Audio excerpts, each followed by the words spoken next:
There is a moment in many relationships when someone slowly stops chasing, and unexpectedly, the entire emotional dynamic begins to change. Most people don't notice the exact second it happens. Everything still looks the same on the surface. The conversations still happen. The routines remain familiar. But underneath, something subtle is already moving. Psychology has a name for this: the quiet reversal. The shift that begins when you stop reaching, and the other person finally feels free to choose. Many people believe relationships grow stronger when effort is constant and visible. They assume if they ever step back, the connection will weaken or disappear. So they keep proving, reassuring, explaining, thinking more effort equals more safety. But emotionally and neurologically, the opposite often happens.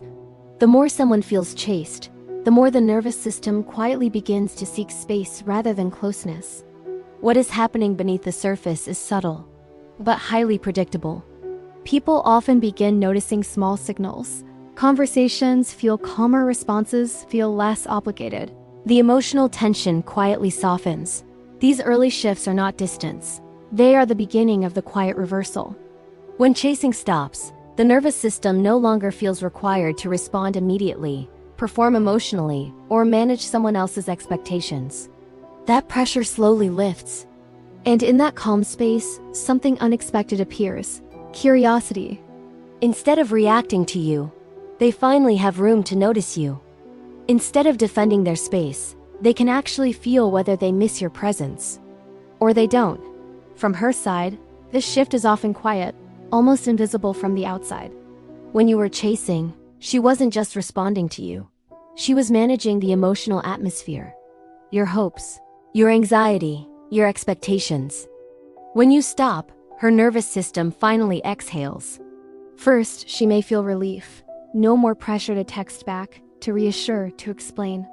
Then, as the silence continues, something else begins to appear: awareness. She starts to notice what life feels like without your constant pursuit. Does she actually miss your presence? Does she feel lighter without you, or strangely aware that the emotional noise is gone, but the longing remains? That quiet inner evaluation is the core of the quiet reversal. From the outside, you may begin to notice small but meaningful changes. More natural conversations instead of forced check-ins. Fewer polite, obligated responses. More voluntary engagement. She reaches out on her own. A softer tone, less defensiveness, more curiosity. These signals rarely appear dramatically. They emerge quietly, almost gradually, which is why many people miss the moment the emotional balance begins returning. Imagine someone who has always been the one sending the good morning texts.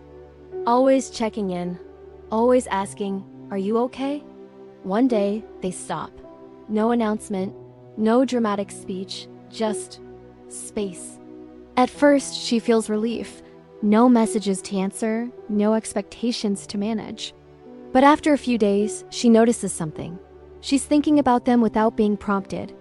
She opens her phone and realizes there's no new message. And for the first time, the question isn't, "How do I respond?" It's, "Do I want them here?" That quiet moment of self-honesty is the quiet reversal in motion. This is where many people quietly sabotage themselves. They misread the silence as rejection instead of reflection. Panic begins to build. She's gone. I'm losing her. So they rush back in, long paragraphs, explanations, apologies, sudden grand gestures. And in doing that, they interrupt the very process that was allowing emotional balance to rebuild. They replace her emerging curiosity with pressure all over again. Connection stabilizes not when attention is chased, but when it is freely given.